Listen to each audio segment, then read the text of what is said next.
Jadi tugas dari wakil rakyat adalah mengawasi kekuasaan. Namanya anjing penggonggong. Nah, kita mau periksa soal ini. Apakah turunnya IQ nasional itu yang menyebabkan negeri ini terpapar kemiskinan?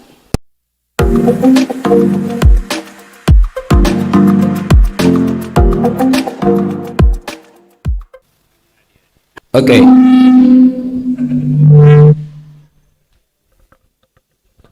Bahkan mic nggak boleh bersaing. Oke, teman-teman, terima kasih. Diundang di sini oleh sebuah institut yang menghadirkan dari awal ide mendidik, yaitu para guru, PGRI. Dan tadi ada mitos di Kediri, dan mitos itu udah terjadi sebetulnya. Karena figur yang biasanya ditempel di dinding kiri kanan itu udah nggak ada.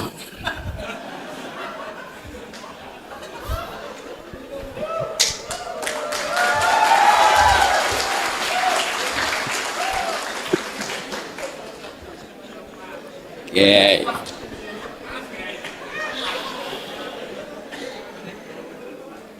Bahkan yang sebelah kiri saya gantiin tuh. Masih ada gambar sebelah kiri tuh. Saya ada di Kediri. Apa itu Kediri? Kediri artinya kemampuan berdiri sendiri.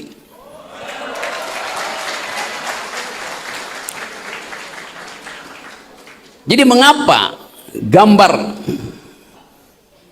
hilang? Karena mereka atau dia tidak mampu berdiri sendiri.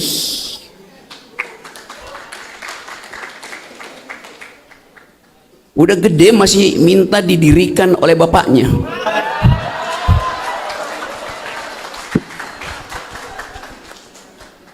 Prof, Pak Warek udah gelisah, Prof Warek. Ibu dari PAN, terima kasih Bu udah datang di sini. Dan wakil rakyat hendak mengetahui pikiran rakyat, karena itu beliau tiba di sini. Tapi ada wakil rakyat yang kerjanya mau mengawasi pikiran rakyat, yaitu dungu namanya. Kita memilih wakil supaya kita tidak dibebani oleh pekerjaan teknis, bolak-balik mengawasi presiden. Jadi tugas dari wakil rakyat adalah mengawasi kekuasaan. Namanya anjing penggonggong. Tapi ada orang yang marah kalau saya bilang, Anda wakil rakyat artinya Anda anjing penggonggong. Bukan, kami bukan anjing, kami manusia. Iya tahu. Tapi dalam teori politik, watchdog itu dia tugasnya menggonggongi pemerintah, bukan menggonggongi rakyat. Nah, kalau ada anjing penggonggong yang gonggongi rakyat, getok aja palanya. Jadi ibu, seorang perempuan, dan pendidikan itu dimulai dari rahim perempuan. Rahim perempuan itu adalah fakultas kewarganegaraan pertama, fakultas hukum pertama, fakultas ekonomi pertama. Karena di rahim perempuanlah dimulai pemahaman tentang keadilan. Setiap perempuan yang hamil, dia ada dalam status membagi nutrisi dengan calon bayi. Jadi dari awal perempuan udah tahu cara membagi keadilan. Dia membagi kecemasan dengan bayinya, dia membagi nutrisi dengan calon bayinya, dia membagi vitamin dengan calon bayinya. Jadi kalau hak rahim itu terhalang oleh kebijakan ekonomi, maka kita mesti marah pada pemerintah. Karena artinya dari rahim perempuan sekolah pertama itu ditentukan sukses tidaknya seseorang dalam kehidupan selanjutnya. Itu yang kita sebut dalam statistik, berapa persen stunting yang bisa membatalkan pertumbuhan ekonomi 8%. Berapa persen stunting yang bisa membuyarkan harapan akan ada bonus demografi. Jadi rahim perempuan Disitulah dimulai masa depan negeri. Pendidikan artinya menghadirkan kemampuan untuk menganalisis persoalan, cuman itu filosofi pendidikan. Jadi kalau Anda mampu menganalisis persoalan, Anda bisa berpikir, saya tidak memerlukan pendidikan. Anda tidak memerlukan kurikulum yang sekedar memboroskan APBN, tapi dengan hasil IQ nasional kita sekarang tinggal 78. Bagaimana bersaing misalnya dengan anak-anak Filipina, anak Singapura, anak Vietnam, anak Thailand yang IQ-nya 100, 105, ada yang 115. Nah, kita mau periksa soal ini. Apakah turunnya IQ nasional itu yang menyebabkan negeri ini terpapar kemiskinan? Apakah kebijakan pendidikan kita seperti yang dimaksudkan oleh Ki Hajar Dewantara, Suwardi Suryaningrat. Nama aslinya kan Suwardi Suryaningrat. Tapi dia nggak mau nama itu dipakai karena itu ada keningratan. Dia ganti namanya Ki Hajar Dewantara. Dari segi itu kita tahu filosofi Ki Hajar Dewantara menghendaki supaya ada kesetaraan berpikir. Tidak boleh ada kelas yang lebih tinggi, tetapi memanfaatkan kedudukan kelasnya itu untuk mengatakan, karena saya kelas elit maka saya bisa berpikir. Dari situ kita belajar. Ingarso, apa namanya? Sungtulodo, Ingmadia, Angun Karso, Tuturi Handayani. Itu versi resmi dari filosofi pendidikan kita. Selama Presiden Jokowi itu nggak berlaku. Karena yang berlaku adalah Ingarso sung korupsi, Ingmadia bangun dinasti, Tuturi cawe-cawe. Itu yang terjadi begitu. Kesulitan-kesulitan itu yang ingin kita pastikan, kita bongkar dari sekarang. Tadi saya mulai dengan Kediri artinya kemampuan berdiri sendiri. Termasuk di dalam membuat kurikulum sebetulnya. Kalau Anda pergi sekarang di beberapa negara bagian di Amerika, Anda bilang, saya dari Kediri mau belajar di satu universitas San Francisco. Rektornya akan bilang begini, silakan mas, dia panggil mas, kamarmu ada di lantai 3, ruang kerja saya ada di lantai dasar, kata si profesor. Besok pagi kamu datang ke ruangan saya, bawa kurikulum yang hendak kamu pelajari. Mahasiswa sekarang disuruh menulis kurikulumnya sendiri, karena percaya bahwa Kediri itu kemandiri, kemampuan berdiri sendiri didasarkan pada keinginan untuk mengisi kepala.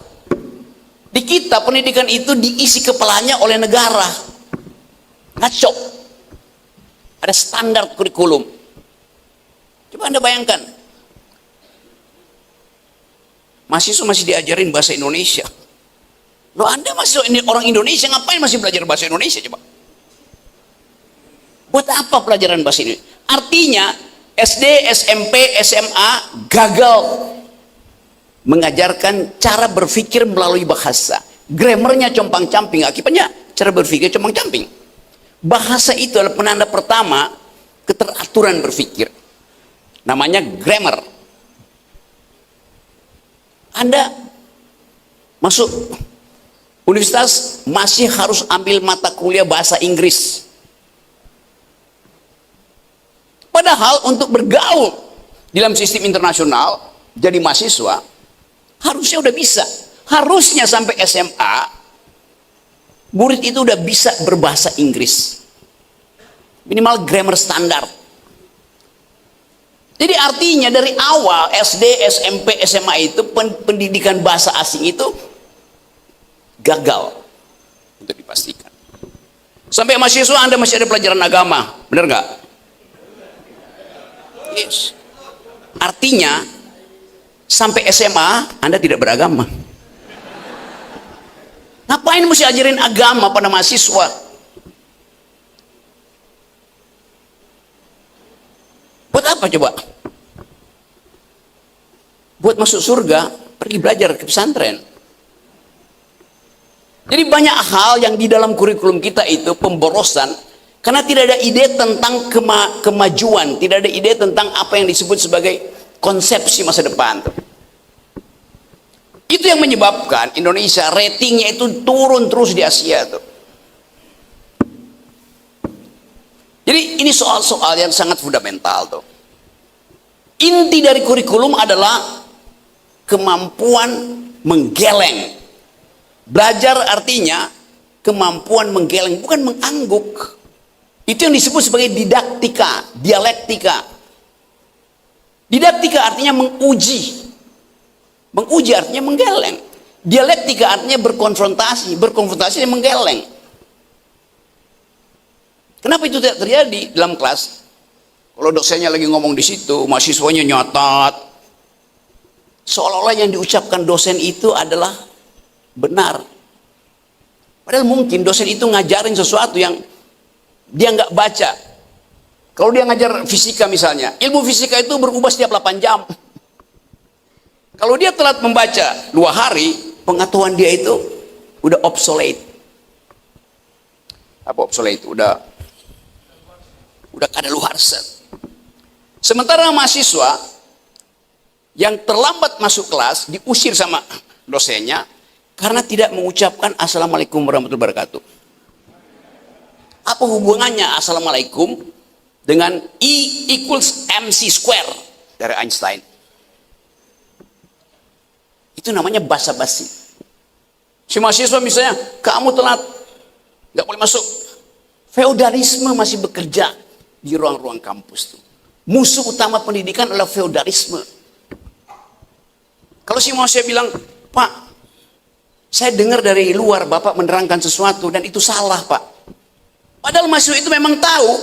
Kenapa dia telat? Karena tadi malam habis sahur dia masih nongkrong di kafe dekat sini untuk cari sinyal gratisan, karena dia mau mengakses jurnal terakhir di bidang fisika yang diterbitkan oleh Cambridge University misalnya. Dia baca itu. Kan kita bisa akses internet itu berlimpah pengetahuannya. Si mahasiswa ini mengakses informasi terakhir tentang teori kuantum. Lalu dia temukan di situ bahwa oke, ada variabel baru di dalam ilmu fisika. Dia tungguin di jendela situ, dia dengerin dosennya itu menerangkan sesuatu yang sudah tidak dianggap karena itu teori 2 minggu lalu tuh. Dia tetap diusir. Padahal pengetahuan mahasiswa itu lebih bagus dari sebutan dosen. Yang saya mau terangkan adalah kita sekarang bisa belajar real time tentang apa aja tuh. Nah, konsekuensinya kecepatan berpikir itu seringkali digoda untuk dipertandingkan dengan keyakinan kebudayaan, keyakinan religius. Nah, problem kita atau problem dunia hari ini adalah bagaimana pertumbuhan ilmu pengetahuan itu secara logika didampingi oleh kebutuhan untuk memastikan bahwa logikamu itu tidak boleh membatalkan etikamu. Itu yang jadi problem dunia sekarang. Setiap hari kita bisa tahu apa aja hanya dengan 2 kali klik artificial intelligence. Gampang, apa aja Anda bisa tahu. Tapi dengan cara yang sama, kita perlahan-lahan mengumpankan diri pada teknologiisme. Logics evolve, logics growth, ethics decline. Itu konsekuensinya. Sebagian dari kita hari ini mengandalkan pengetahuan kita berbasis pada smartphone Anda itu. Artinya, hidup kita sebetulnya sebagian besar sudah bersifat teknologis. Tubuh etik kita itu perlahan-lahan menyusut, diganti oleh tubuh teknis, tubuh teknologi itu. Bahkan kompilasi antara tubuh biologismu dengan tubuh teknologimu bisa menimbulkan problem-problem psikologis. Kalau Anda ketinggalan handphone dalam 2 jam, Anda pasti gelisah. Timbul gejala mual, GERD-nya naik, itu asam lambungnya naik. Anda mengalami psikosomatik. Jadi Anda tidak mungkin lagi terpisah dari handphone Anda. Dia menjadi bagian eksistensial dari hidupmu. Dengan alasan apapun. Ya mungkin ada paper di handphone itu yang mesti Anda presentasi tertinggal. Atau Anda cemas bahwa tempat kosmu itu, begitu pacarmu datang dia lihat kok ada foto orang lain di handphonemu yang tertinggal. Cekcok. Jadi relasi antara teknologi dan biologi bisa menimbulkan problem psikososial. Juga problem politik. Lupa dihapus di handphone, tersadap oleh Pegasus, viral sebagai transaksi korupsi. Kan begitu banyak. Sekarang korupsi itu diendus melalui handphone. Jadi Anda tergantung pada si handphone. Hidup biologismu, hidup psikologismu tergantung pada status teknologi yang ada selalu di kantongmu atau di tasmu. Tapi demikian sebaliknya. Smartphonemu juga tergantung padamu. Setiap pagi mahasiswa biasa membuka situs-situs tertentu, nyari nama seseorang misalnya. Si handphone kalau Anda tinggal di kamar, Anda pergi 2 jam, si handphone bingung, kok algoritmanya nggak dia buka ya? Padahal biasanya pagi-pagi dia buka tuh. Politik akal sehat, ketik, muncul. Fufu Fafa, lebih lagi itu. Karena yang kita cari informasinya direkam oleh teknologi, diupload ke cloud, lalu diolah menjadi big data. Kita sekarang ingin supaya PGRI tumbuh bersaing dengan institusi-institusi sejenis di Eropa, di Amerika, bukan sekedar di Jawa Tengah, Jawa Timur, atau di Jakarta. Jadi teknologi memungkinkan kita bersaing secara ide lintas negara. Kan itu yang kita inginkan. Supaya keinginan itu terwujud, kita mesti pastikan bahwa PGRI punya status otonom untuk menulis kurikulumnya sendiri. Itu yang terjadi di dunia sekarang. Tadi saya terangkan tadi, satu gejala baru bahwa di beberapa kampus Amerika, Anda mau belajar, Anda harus tulis kurikulummu sendiri. Anda misalnya bilang pada Pak Rektornya, Pak Rektor, saya hanya mau belajar 4 hal. 1 tentang fisika, 1 tentang environmental ethics, 1 tentang feminisme, 1 tentang... Untuk keperluan semacam itu, internet dipakai buat gosip. HP kita, WA grup kita, kebanyakan isinya gosip. Jadi sekali lagi, teknologi memungkinkan kita belajar bahkan tanpa kampus. Itu yang memungkinkan kita bersaing secepat kilat untuk paling tidak berada di level 20 di Asia lah. Orang Indonesia yang belajar di Amerika itu ya, setiap tahun itu 8.000 tidak sampai 10.000 orang tuh. Cina yang belajar di Amerika itu 400.000 orang. Bagaimana kita bersaing? Kenapa kita tidak bisa bersaing? Karena kapasitas kita untuk menghidupkan berpemikiran metodologis tidak diasah sejak kita ada di Indonesia. Sehingga kita gugup untuk bertengkar dengan profesornya di Amerika, sementara anak-anak negara lain itu ya dengan N aja. Angkat tangan, debat dekannya, debat profesornya, debat dosennya. Critical thinking hanya bisa dimulai kalau Anda meragukan keterangan semua dosenmu. Critical thinking hanya bisa diucapkan kalau Anda meragukan keterangan anggota DPR. Critical thinking hanya bisa dilanjutkan kalau Anda menggeleng terhadap Danantara, menggeleng terhadap makan siang gratis, menggeleng terhadap food estate, supaya timbul dialektika. Itu dasarnya tuh. Jadi sekali lagi teman-teman, kunci dari pendidikan adalah menggeleng. Masalahnya kenapa kita takut menggeleng? Culture matters. Kebudayaan melarang kita menggeleng. Jadi kebudayaan melarang kita berpikir. Itu masalahnya di situ. Ini berlaku di partai politik, berlaku di kabinet. Kita mesti perlahan-lahan, kalau nggak mau cepat-cepat, tanggalkan prinsip-prinsip feodalisme itu. Nah, kesempatan ini kita bisa diskusi panjang lebar untuk memperlihatkan bahwa mengucapkan pikiran itu bisa melalui tesis, bisa melalui disertasi, bisa melalui pameran seni, bisa melalui seni instalasi. Semua itu ada statement kita supaya menimbulkan statement terbalik itu. Sering saya katakan bahwa Anda hanya disebut berpikir kalau ada orang yang mempersoalkan pikiranmu. Pikiran disebut pikiran kalau ada pertengkaran pikiran. Kalau Anda berpikir dan tidak ada yang mempersoalkan, itu artinya Anda lagi berdoa. Beda berdoa dengan berpikir. Jadi mulailah teman-teman muda untuk menggeleng. Mulailah untuk mengatakan tidak. Mulailah untuk mempersoalkan. Anda bisa nulis disertasi tebel-tebel dan terlihat berat karena tebel, 1000 halaman.